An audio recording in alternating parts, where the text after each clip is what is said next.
Hello, welcome to Turn15 channel. My name is Johnny Crash. How you going? F175. The 2025 season is about to start, and what better time than right now at arsehole o'clock in the morning to make a low effort season preview video. First things first, bit of housekeeping. Won't be needing this shit anymore, because he's gone. Carlos Sainz has gone to Williams, but we'll get to that. First of all, F175. Lovely stuff. I have been waiting for what seems like 10 years since the end of the Abu Dhabi Grand Prix last year. What a season last year was as well. Absolutely fantastic. What was it? 7 different winners. 7 multi-time winners as well, which I'm pretty sure is for the first time in the history of the sport that that's ever happened. Absolutely incredible. This season is dynamite. It already promises to be big. McLaren is quick, Ferrari is quick, Mercedes is quick, Red Bull is quick. Now, how quick exactly they are should change over the course of the season. Some will get better, some will get worse. There could be some surprises getting sprung up every now and then. Alpine look okay so far. Williams, who knows what they're going to do. Haas is always a little bit of a wild card. Aston Martin in a lot of trouble so far, but whatever. Big rule change coming in 2026, which makes this year sort of an interesting one. It's a bit like 2021 in that all these cars are new, or sort of new, unless you're Sauber, who look like they're running a bathtub painted green and black.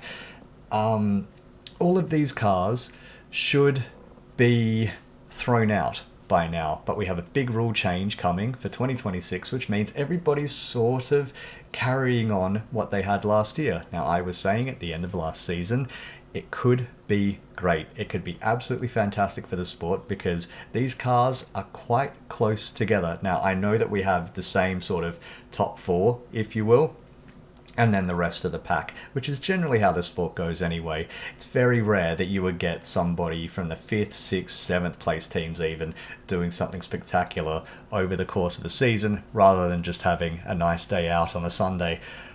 This year could be a strange one though. We'll see. Speaking of the teams, Ferrari, definitely the headline team of the summer, because Lewis Hamilton has finally, after over a year, since he announced it, finally he's about to turn a wheel in anger at Albert Park in a Ferrari. First time in Formula One that he doesn't have a Mercedes engine. First time in well over a decade, since 2012, that he's driven something that isn't a Mercedes. So that's going to be absolutely fascinating. Now, exactly what happens at Ferrari is going to be big news because their lineup is stellar. Charles Leclerc, Lewis Hamilton, going at it, not like that, you sicko, going at it. It's going to be blockbuster. It's going to be dynamite. It's going to be absolutely incredible to watch. Lewis Hamilton's new into the team. Charles Leclerc is already embedded in that team. Charles Leclerc, they call him, I'm not going to pronounce the Italian version because I'll just fuck it up, but either way, they're calling him basically the chosen one, the anointed one, the predetermined one. Charles Leclerc is the guy to take Ferrari back to the championship winning state. He will get them a driver's championship. Together they could get a constructors championship. They could. Last year they came very close. This year they could go one better. The drivers championship though, that's the big one. Leclerc's never had one. Lewis Hamilton is desperate for his 8th championship. It could be absolutely dynamite what goes on there. McLaren, on the other hand, are starting the year with what looks like the fastest car. Their lineup is also great. Oscar Piastri, Lando Norris. Now, Lando Norris had something of a title challenge last year. A lot of people say that he choked it out. I don't think that car was quick enough the whole season to do a proper title challenge. You need it going basically from day one. McLaren waited until Miami to start bringing proper updates on that car that got them a lot more competitive. By that point, Max, I mean, even up until Spain, Max was still churning away wins, which I was even saying at the time, that's a hell of a head start that he had, and Norris, in the end, couldn't quite catch him. He's going to be on the front foot this year. That McLaren looks quick. From day one in testing, it has looked absolutely fantastic. So let's see what he can do. And the team dynamic there is going to be fantastic as well. Just like Ferrari, you've got two guys who are trying to establish themselves long term in that team as the top dog. Now, they are both signed somewhat long term. I think Lando is the end of 26, so the end of next season, or is it 27? Oscar Piastri yesterday announced that he's had a multi-year extension of his deal. So they're locked in there right now. Now, that could get very spicy. Papaya rules was a big thing last year. It happened in Hungary, and we heard it echoing throughout the rest of the season. There was the driver swap-arounds in Qatar and in Brazil. Qatar, when Lando gave a sprint win back to Oscar Piastri as a thank you for at least playing along, but by then it was kind of too late to do anything about Max Verstappen and the championship. It's going to be very interesting. It's going to be very interesting to see who can come out on top. But if those two, and I get the feeling there's going to be a lot of guys involved in the championship fight, but if those two are locked in a one-on-one battle for the majority of the season, if not all of the season, if everybody starts switching off their car development to focus on the new rule package coming in 2026, if McLaren is still ahead after the rule clampdown on flexi wings in Spain, and for the rest of the season onwards, if Oscar Piastri and Lando Norris are fighting for the championship like that, could it explode? Could it be as volatile as Mercedes was in 2016, or even as McLaren had before 2007? Lewis Hamilton, Fernando Alonso, massive inter-team fighting, and they ended up losing that championship as well, nicking points off each other all year rather than having an established 1 and 2 like Ferrari did in the Schumacher years, and generally a lot of teams would do anyway. It could blow up in their face, but it could be absolutely spectacular to see. Cannot wait for that. Red Bull. Here we go. If you have been bored by Max Verstappen winning 4 championships in a row, this could be your year. Personally, I don't mind, but this could be your year. Red Bull does not look like it's on top so far. Max Verstappen's already come out after testing saying that they're not ready to win yet. Now, Albert Park, I think, is going to be very wet on Sunday, and we all know what Max can do in the wet, so who knows? Who knows what he can get done in Albert Park, but generally the Red Bull does not look like it's going to be a title fighting car, at least not right now. Now, Adrian Newey is gone. He's out the door. Jonathan Wheatley is gone as well. He's gone to Sauber. He's out the door. There's a lot of turnover in that team happening right now. Honda are just about to leave when Red Bull launches its own engine proper in 2026 with the partnership from Ford, but it's mostly going to be a Red Bull baby in the back of their car. Now, what that does to the long-term future of this team, we'll see. Without Adrian Newey doing their own engines, so without really a factory partner, I know Ford's involved, but exactly what their involvement is, we'll see. There's a lot of change going on at Red Bull, and I've said over the years with Mercedes, the more guys that go out from the dream team that was winning everything, the more you just get a brain drain, and these guys can get replaced over time, except probably Newey. He's kind of irreplaceable, but everybody else can get replaced over time. But how successful that will be, we will see. Now, one thing that did get replaced at Red Bull over the summer, over the winter, whichever hemisphere you're in, summer for me, which is why I'm so burnt, Checo Perez is gone out. After Abu Dhabi, basically what everybody knew was going to happen, he finally got cut, and then that's the end. So no more Checo Perez, at least in 2025, at least right now, outside of Cadillac joining in 2026, which is official now as well. Hard to see where Checo ends up on this grid because everyone's kind of spoken for already. And I tell you, just like Ricciardo, just like Valtteri Bottas, who has also left the grid, they've had decade plus careers. That's a pretty decent return for a Formula One career. It's pretty decent, and having wins, podiums, poles, all of that stuff, it's a fantastic career no matter how you put it. They were all successful. Maybe it's time to move on. Liam Lawson is in at Red Bull. Liam Lawson's in at Red Bull. Now, there's been a lot of hype, especially this corner of the world. There's been a lot of hype about Liam Lawson, exactly what he can do. Red Bull like the gut of his jib. They preferred him over Yuki Tsunoda kind of from day one. Poor Yuki is just sort of on a hiding to nothing at Red Bull, isn't he? I think still holds a little bit of dream that he might actually get a race seat in that team one day, but well, it's never going to happen, Yuki. Just don't worry about it. Anyway, Liam Lawson. Exciting. It's going to be fun to see what he can do in that seat, because I tell you, Alex Albon, Pierre Gasly, Sergio Perez in the end, none of them made it work.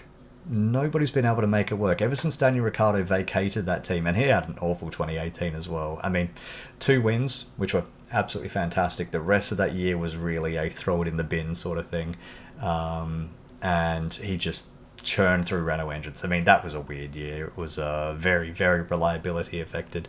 However, I'm just babbling on now. The important thing is we'll see what Lawson can do in that second seat. A lot of thinking in this corner of the world that maybe he could take the fight to Max. I don't think so. I mean, I think that's part of the reason why they went for Liam Lawson.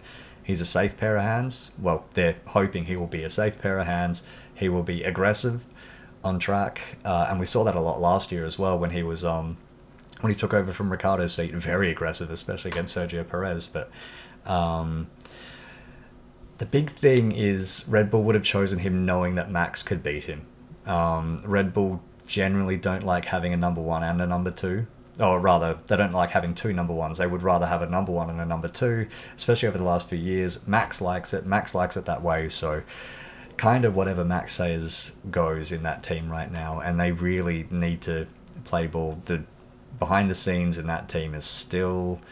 It's gone a little bit quiet. It doesn't seem quite as explosive as it was last year, but it's still simmering under there. You hear Jos Verstappen every now and then just maybe throw out a barb about that team could still blow up, and it's going to be interesting. It's going to be interesting to see what happens there, and it's going to be interesting especially because the future of Max Verstappen at Red Bull hinges on this season and what they can do with the car, and likely next season and how the new engine's going to go, because if he's not hearing good things coming from the Red Bull powertrains department, he could leave. He could leave. And he's the kind of megastar that if he did leave Red Bull, and he is contracted for several years from now, but, you know, it's Formula One. Contracts may as well be written on the air and then blown away.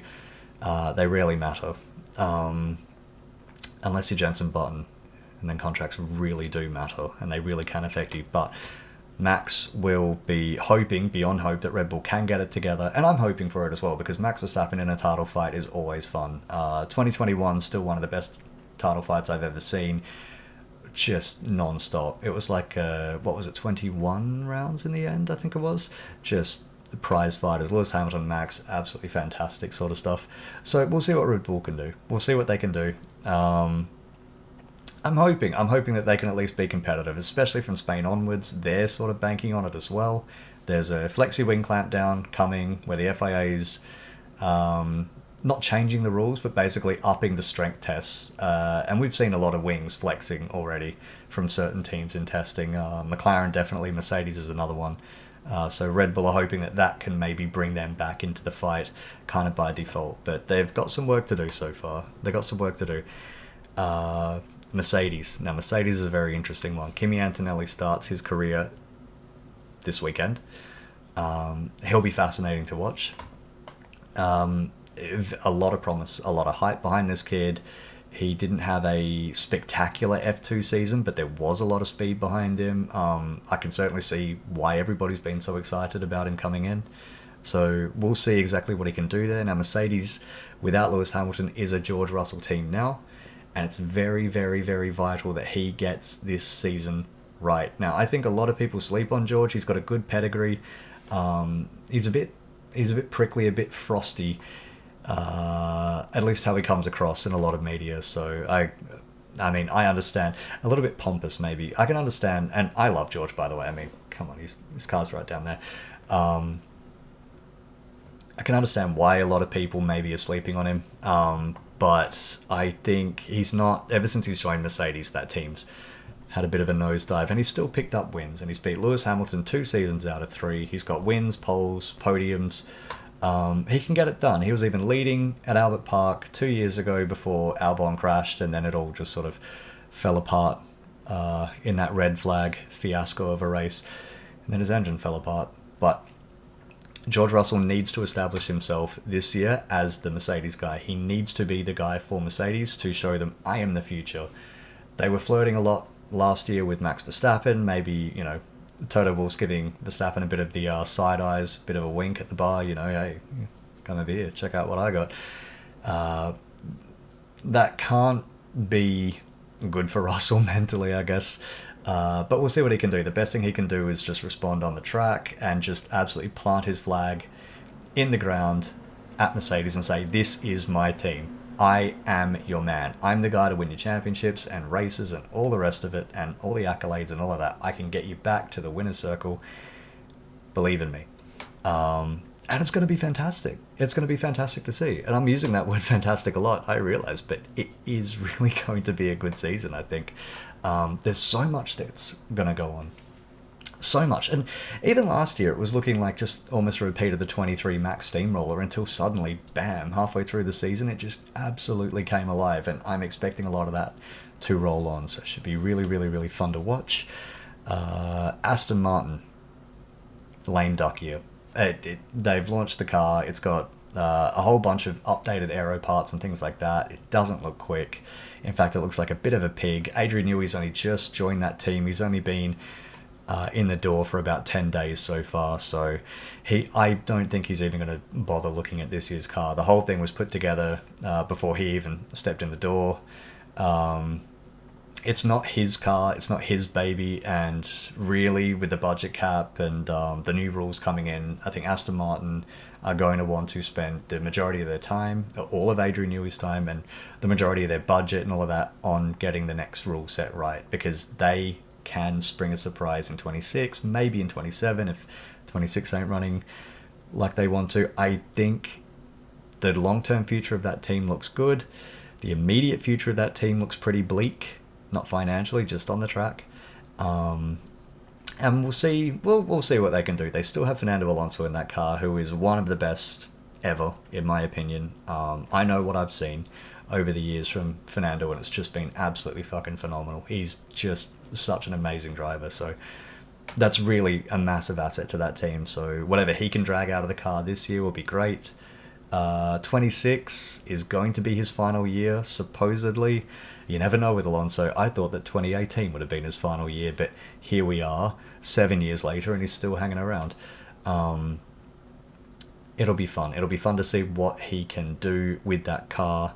If he can spring a little bit of magic, and he usually does. A few times a year I've noticed that no matter what car he's driving, even the piece of shit McLarens, he will still do something that will really catch your attention and really make you go, "Ooh, how about that?" So we'll see what he can do.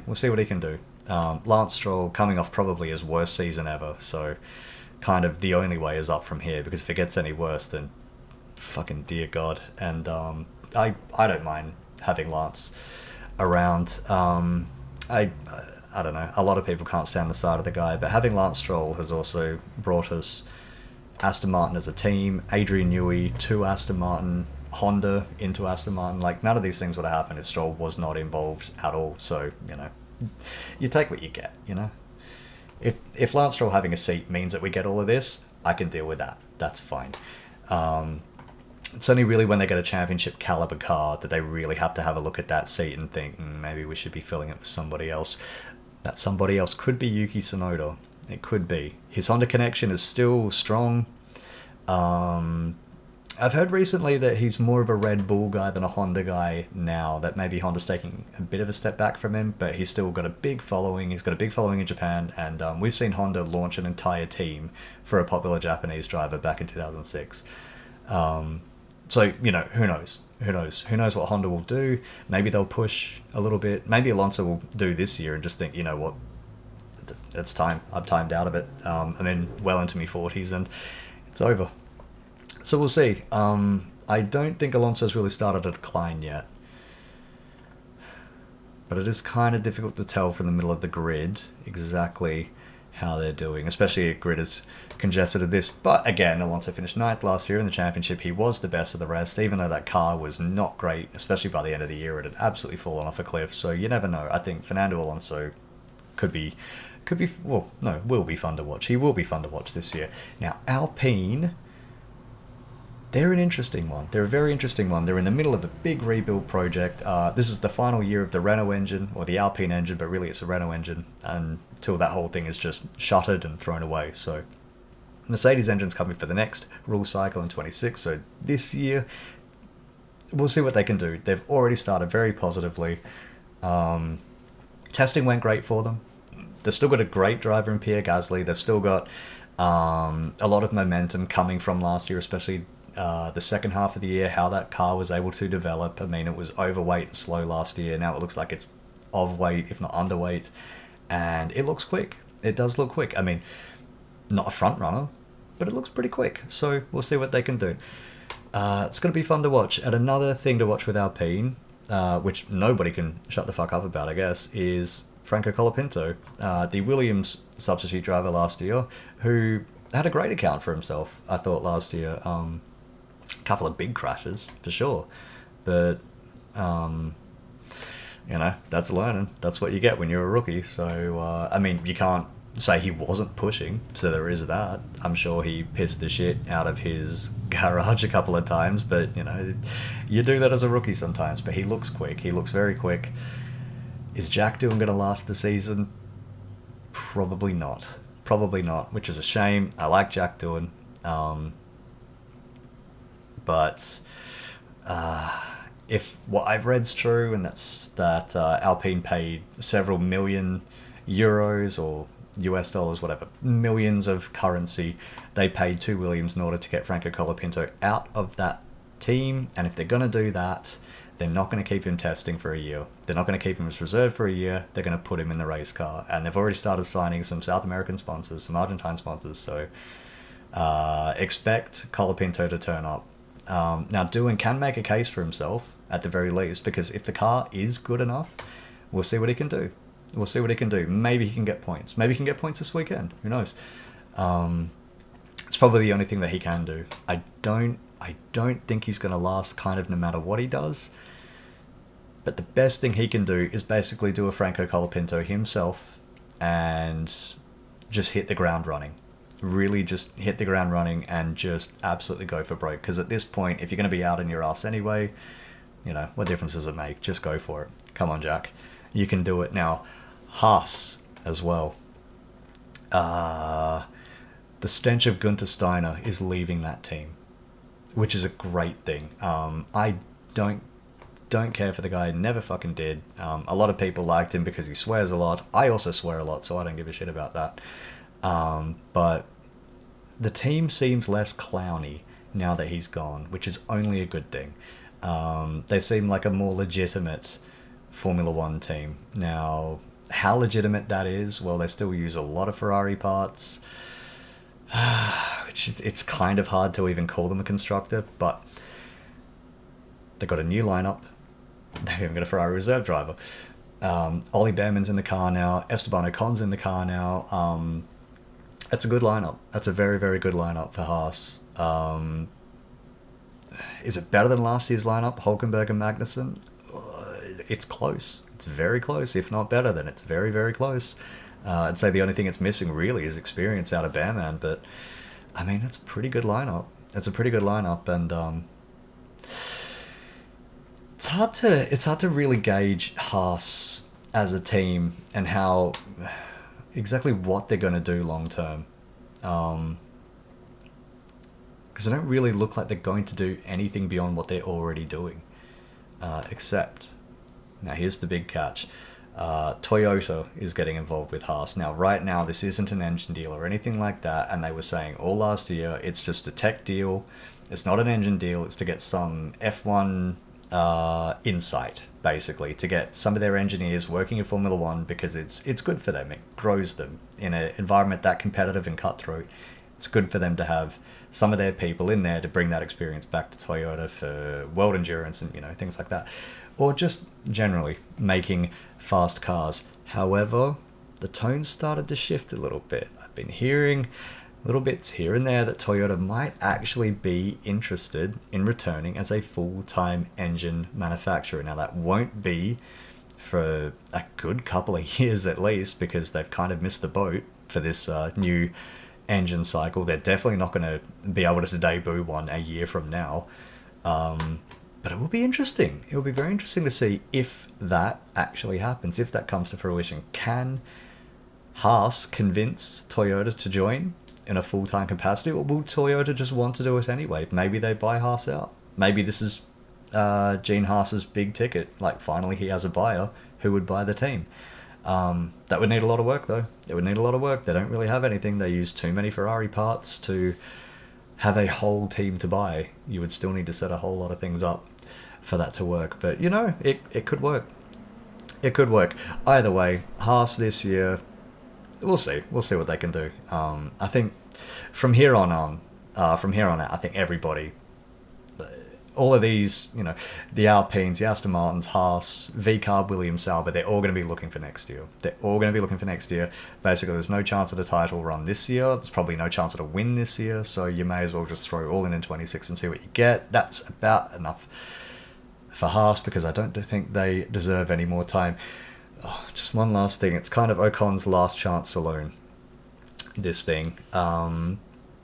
Kind of his last chance at relevancy. I mean, the Mercedes reserve drive never amounted to anything at Mercedes, and Renault only went so far. Got him a win, which was great. Fortuitous, but, you know, it's great for his record. But they ended up throwing him out early, so it soured, actually, a lot. So that's a shame for Ocon. So this, I mean, just looking at all of these teams, I think this is kind of Esteban's last chance to really establish a foothold in Formula One as a long-term future driver. You know, I can't see him joining Ferrari, McLaren, Mercedes, Red Bull, Aston Martin. I can't see him joining any of them, really. So maybe this is the winding down of Esteban Ocon's career. It might go for a while yet. I think he's certainly quick enough that it could go for a while yet. But, you know, there's a new generation coming, and well, we'll see how long until Haas get bored of him. I'll put it that way. Now, VCarb, Racing Bulls, as they're called now. Racing Bullshit, as they have been so far, because they're not making great cars. It looks like they've made another bit of a lame duck of a car as well. Now, Yuki Tsunoda's still in the team. Might be his final year there. Probably is going to be his final year at VCarb. Could be his final year as a Red Bull driver, and it's a shame for him because Haas was sniffing around last year, Alpine was sniffing around for him last year, Sauber, Audi was sniffing around him last year, and Red Bull essentially vetoed all of that interest and said, no, you're staying here, only to completely look over him for the Red Bull seat, and are now saying, actually, Yuki, you'll probably be out at the end of the year. So Yuki's going to be driving for his career this year, so that'll be fun to see. Hope he sticks around. He's good. He's good. I feel like he's sort of going somewhere. We'll see what he can do. I think this year, because he was great last season, we'll see what he can do. If he can kick on from last season, if he can get even better than last season, then I think absolutely keeping him on the grid. If he kind of stagnates, then, you know, again, you've had several years in Formula One. That's a pretty good career, but we'll see. We'll see. Isaac Hadjar as well has joined that team. That'll be an interesting one. I don't think he was ever meant to be there. It's only because Sergio Perez was so bad and Lawson got thrown up the chain so quickly that Isaac Hadjar's actually gotten this chance. But he's quick. He's quick. Is he Yuki 2.0 or 2.0? Is he a very quick driver, but also extremely temperamental and a bit of a head case? You know, we'll see. I'm willing to give this guy a decent shot because he does look quick. He does look quick. I mean, I'm willing to give him. I don't give the shots, but, you know, we'll see. We'll see what he can do. That car really does look a bit average in testing, so we'll see what even they can do. Which is also difficult for somebody like Tsunoda to make a case to stay in Formula One long term when the car is so bloody average all the time. But again, like I said, we will see. Williams are a massive rebuild project going on right now. Massive. They're expanding the factory. They're They've had a lot better off-season this year than the last one. The last one, the car arrived late, and the car arrived overweight. And I was reading that the car was actually...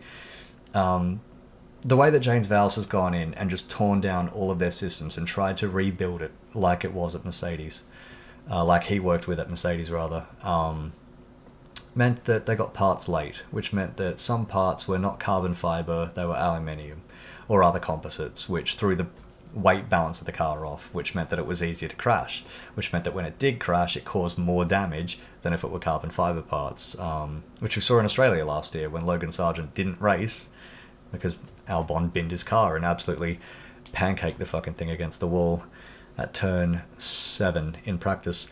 7, 8, whatever it was. Can't get worse. It cannot get worse than last year, especially at the start of last year. It took them, I think, 8 races to score a point last year. I don't think it'll take them that long this year. The car already looks pretty good in testing. They have a massive upgrade of driver. Sargent's out. Colapinto off to Alpine. They have gotten Carlos Sainz, proven Grand Prix winner, podiums, pole positions, all of it. So much experience, so much technical nous. A great driver. I mean, look at it. He's just fantastic. And it breaks my fucking heart that he's had to go to Williams now, but that's life, I guess.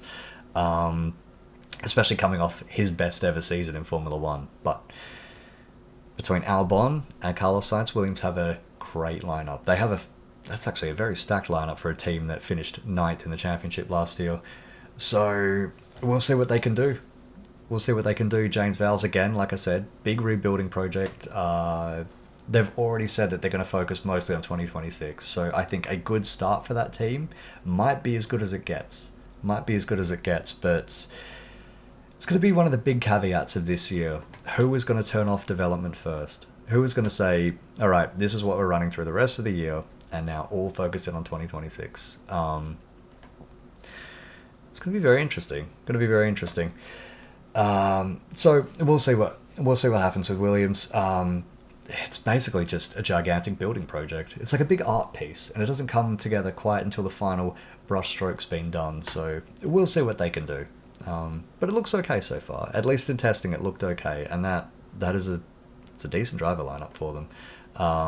Sauber, total lame duck of a year. Absolute lame duck of a year.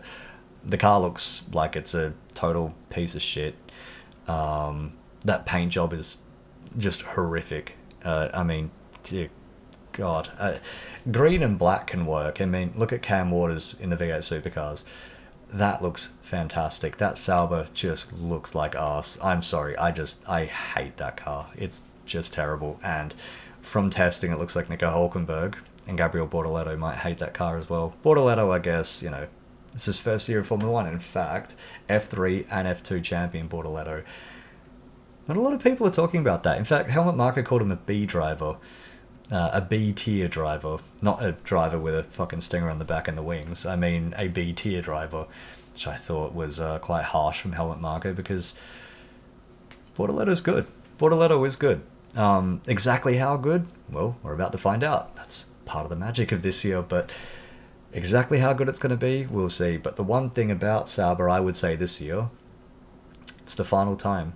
In 2025, it's the final time, just like John Cena, because just like John Cena, you won't be seeing the Sauber name next year.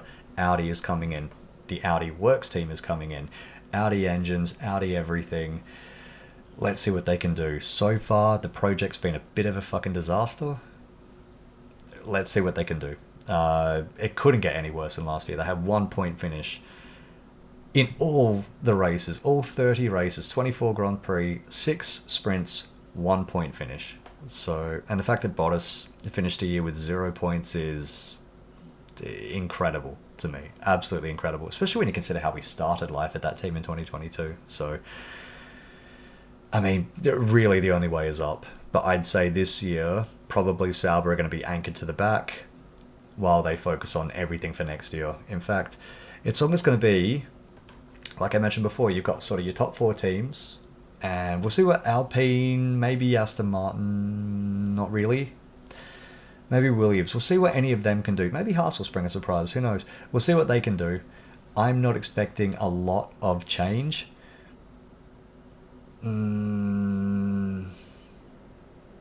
to the front of the grid at least. Which should be fun because we had 4 teams fighting for wins consistently last year. I'm expecting that again. Now, exactly how competitive Red Bull, Mercedes, Ferrari, McLaren are going to be, it'll change. It'll change track to track. It'll change update to update. But really, it's all eyes on 2026 after this. So, basically, this is going to be fun. It's going to be fun. It's going to be a great year. This channel will be back, just like it usually does. Race watch-alongs with me for all races except, ironically, for this weekend at Albert Park or China or Japan. I'm not going to be here. I'm definitely not lugging my PC to a grandstand in Albert Park. That's out. And I'll be away for the next 2. In fact, I'll be at Suzuka, so lucky me. How about that? I'll be sitting at TURN15 at Suzuka as well. So again, how about that? So it's going to be great. But every race after that, I'll be here. I will be live streaming. Watch along. Have fun. Come chat. Throw shit in the chat. Tell me that I don't know anything. Tell me that I know a lot. Tell me that it's actually kind of creepy how much I go on about this sport. And maybe get a life. Either way. Thanks for joining us. That is my low effort season preview, which I've been meaning to do all off season, and I've had such low effort that I never did it until just now. Now, should be fun. Should be a great year. Should be a fantastic year. I'm expecting a lot of passing. I'm expecting a lot of strategy fuck ups and blunders. I'm expecting a lot of rain on Sunday, unfortunately. I'm expecting to have a lot of fun this year. Championship predictions. I think team championship, it's hard to go past McLaren right now. Probably I would go McLaren. Mercedes, I'm not feeling it yet. Ferrari, I think it could be a vintage McLaren v Ferrari year, to be honest. And I think, you know what, I think actually that's what I reckon it's going to be. It's going to be McLaren v Ferrari. From Ferrari, I would say probably Leclerc over Hamilton. Actually, that's a big thing I didn't even mention before. How competitive is Lewis Hamilton still? Because it's been a while. It's been a while since he had a championship winning car. It's been a while since he had a car that he could fight with, not fight against. And I think that's been his biggest thing over the last 3 years, when the wins have sort of dried up and he's been beaten by George Russell 2 out of 3 times in the championship. I've lamented the fact that they didn't have a championship winning car like they did in 15, 14, you know, especially 2016, where you could see just how good these two were against each other, rather than both of them struggling with a car that just isn't doing what they want it to do. So it'll be a good gauge to see where Lewis Hamilton is competitively, because he just turned 40, and all athletes end up aging out of it, no matter how good they are. Even Lionel Messi, even Cristiano Ronaldo, all of them eventually have a limit where it drops off. And once it starts dropping off in Formula One, it's really, really painful after that. Just ask Daniel Ricciardo. But we'll see where he is. We'll see where Lewis is compared to Charles Leclerc, because I think Charles Leclerc is just coming into the prime of his career, coming into the prime of his driving, I guess.